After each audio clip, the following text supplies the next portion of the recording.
Postgres is a popular database choice for Rails developers, and for good reason. I've been a MySQL guy for years, but the many features that Postgres provides has lured me to it. And I'll mention some of those features at the end of this episode, but first let me show you how to set up Postgres in a Rails application. First, you'll need to install Postgres, and if you go to the Downloads section on the site, you can find packages for a variety of operating systems here. Now, if you're running macOS 10 Lion, it actually already comes with Postgres, which you can check with the PSQL command. Now, even though it's already provided, I prefer to install it using Homebrew to get the latest version and development files. So I already have Homebrew installed on this system, so I'll run brew install PostgreSQL to install it. Now, you can just let that run. It'll compile Postgres, so it might take a little while. Now, after that's done running, it will give you some instructions to finish setting it up.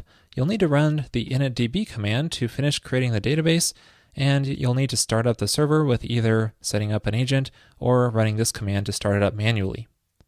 So here I'll run that initdb command to create that database.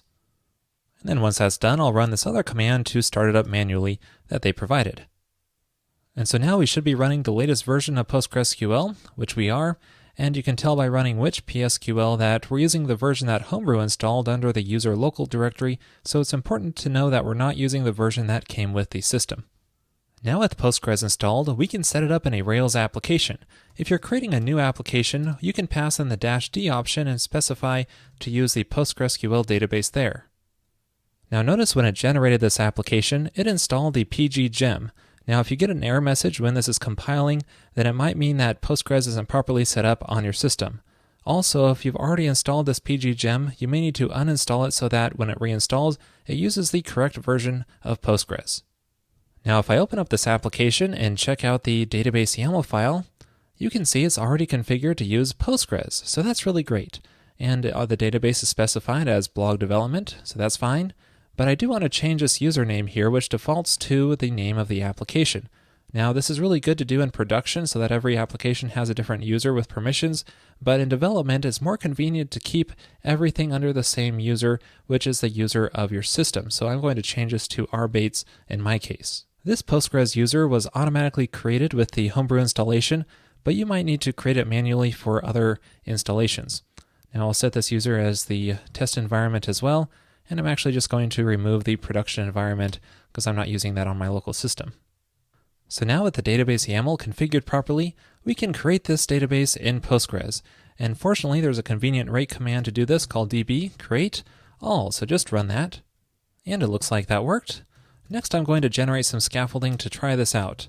I'll call it article with a name and a content text column. And then migrate the database to generate that table.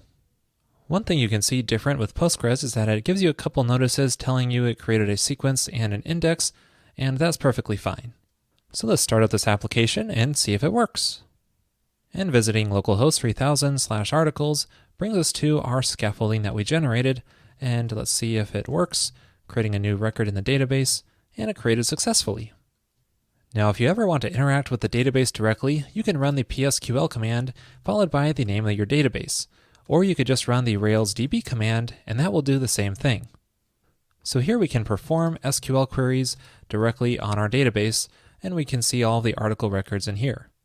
Or we can type in some Postgres-specific commands such as \d to get a list of the tables, and \d on a specific table, and that will show us the information about a given table. Now you can get a full list of Postgres commands by passing \question to get a list here.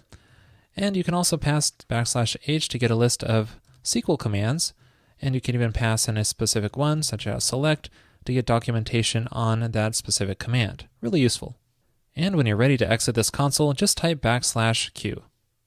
Now, if you aren't very familiar with the database and SQL, now is a great time to start learning.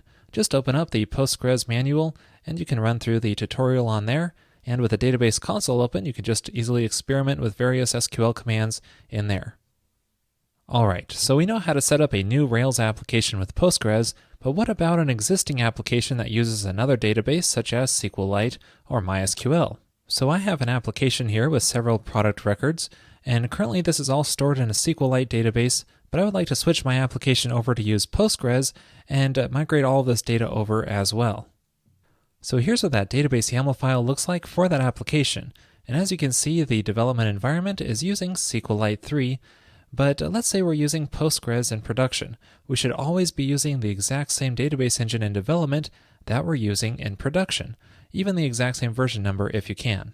Now the first step to switch this application over to Postgres is to update this database YAML file with the settings for Postgres.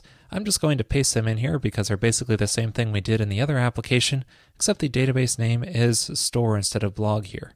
Next, go into your gem file and change the SQLite gem to PG, and then you'll need to run the bundle command to install this gem. And then next, create the Postgres databases like we did before by running db create all. Now at this point, we could run the migrations, but we also need to migrate all of the record data over from SQLite to Postgres. Fortunately, there is a handy Ruby gem to help with this called taps. It allows you to export data from one database and import it into another by using a Sinatra server. Let me show you. First run gem install taps to install the gem and its dependencies. Now this gem provides a taps command which you can use to serve a database and then pull data from that database to another database. I'll run the taps server command to host the SQLite database, and I just pass in the path which is at db/development.sqlite3 in this application. And then I just need to generate a username and password, whatever I want, to protect the database. And you can see that hosts the database on a Sinatra server and port 5000. And then in another tab in the terminal, I want to pull this data into the Postgres database, and I need to specify my username at localhost / the database name, which is store development. And then I need to pass in the URL to the Sinatra server, which is with authentication rbates:secret at localhost port 5000. Now running this, it will pull all the data from my SQLite database into Postgres. Now I can try starting up my Rails application and see if that works. And visiting it in the browser shows all of my product records there just like before, but this time stored in Postgres instead of SQLite. So now that we've switched over to Postgres, we can take advantage of its many features, including full-text searching. Check out the Textical or PG search gems to help out with that. You can even use Postgres as a worker queue. Check out the Queue Classic gem to do that. And if you want a NoSQL database, Postgres can do that too using HStore. Check out this blog post for more information, which I'll link to in the show notes. Well, that's it for this episode on migrating to Postgres. Thanks for watching.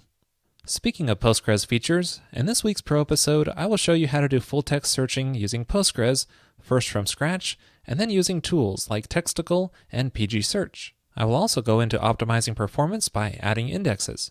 To watch that episode and all other Pro and Revised episodes, just head on over to railscast.com/pro and then sign up there for just $9 per month.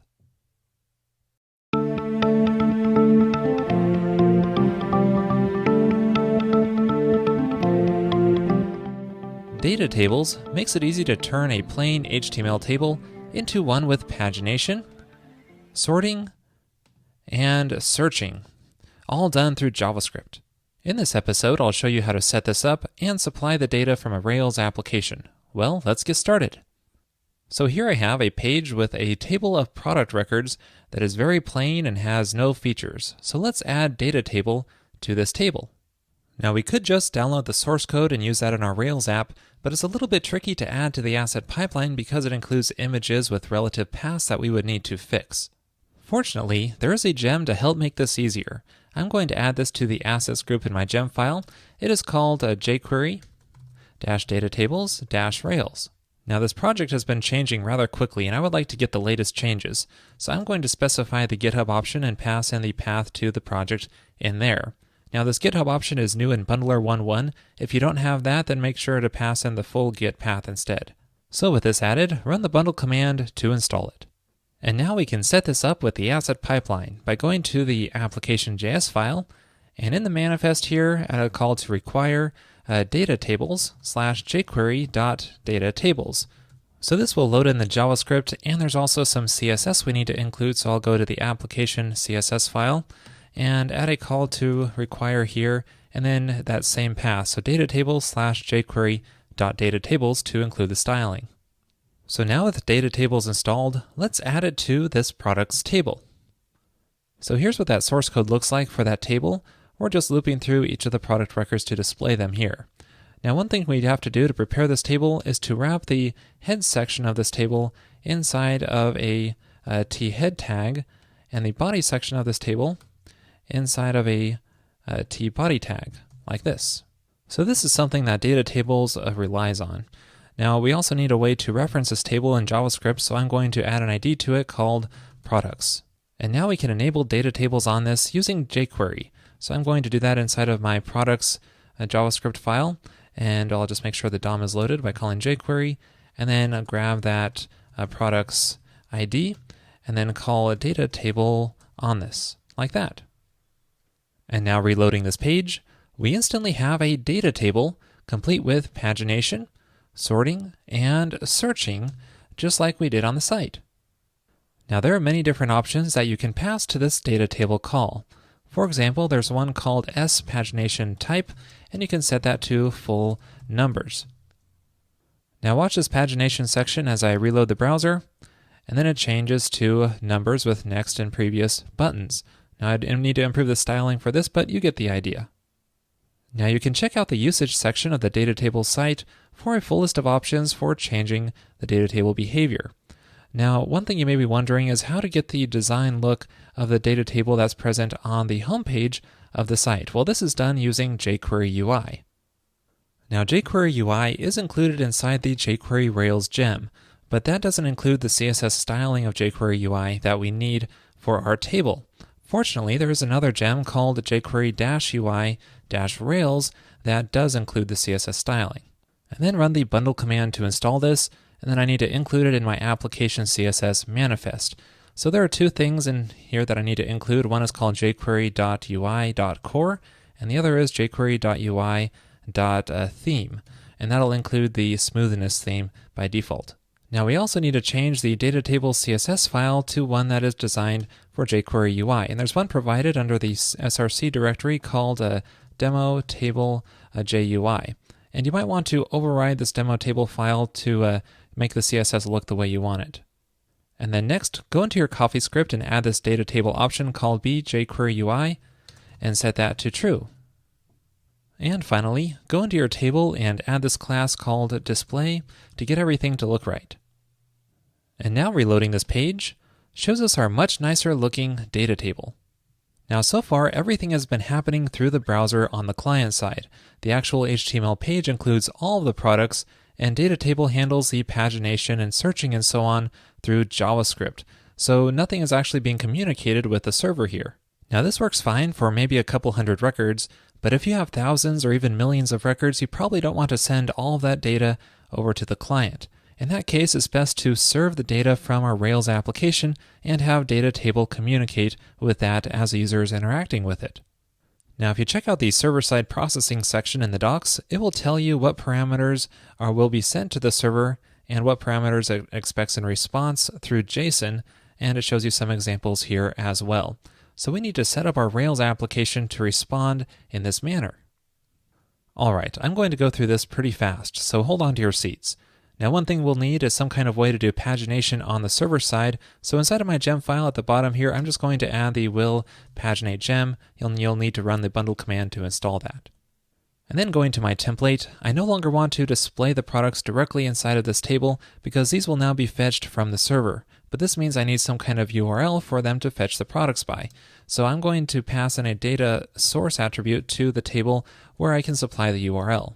So I'll use the products URL here that'll go to the index action and tell it to use the JSON format for this.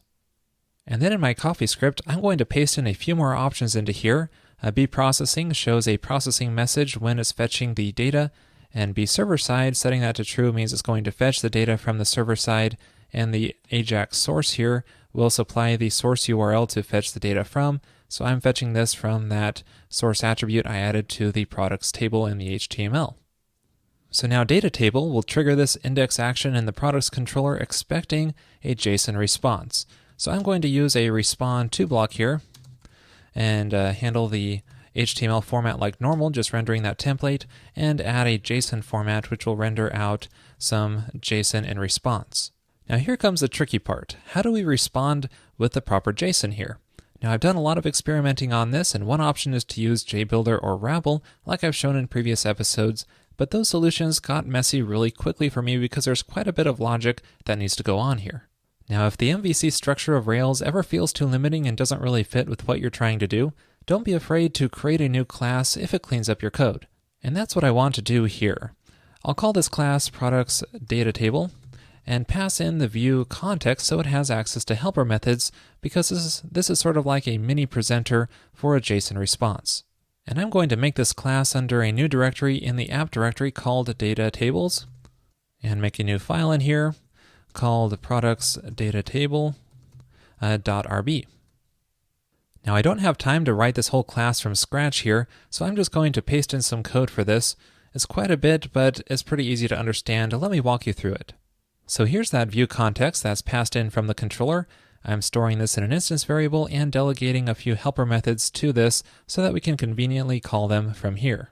Now this asJSON method is triggered behind the scenes by the render.json call in the controller, and this just returns all of the information that a data table expects, including all of the rows that should be in the table. Now this method just loops through each of the products and returns a two-dimensional array containing the information for each of the cells in the table. So there's the product name with a link, a category, released on date, and price. And the way the products are fetched is using this method, so we do them in the proper sort order that is passed in through data table, and the pagination, and a search filter if that is present. Now this search is very simple. You'll probably want to expand on this, maybe with a full-text search engine such as Sphinx or Solr. And the rest of this class is just made up of methods to help with the sorting and pagination. Really not too complicated. Now you might need to restart your Rails app for it to pick up that new class, but once you do and hit reload here, everything works pretty much the same way. We still have the same pagination and sorting behavior and searching, but this time everything is supplied by the Rails application instead of having all the data loaded up front on the client side. Well, that's it for this episode on data tables. It does require some effort if you need server-side processing, but the end result is quite nice. Now, if you're interested in an alternative solution where I create something like this from scratch, check out episode 240. Well, thanks for watching. In the Pro episode this week, I'm going to talk about the asset pipeline in production. As wonderful as it is, there can be some pain points. There I will show you why it works the way it does and how to customize it to fit your deployment setup.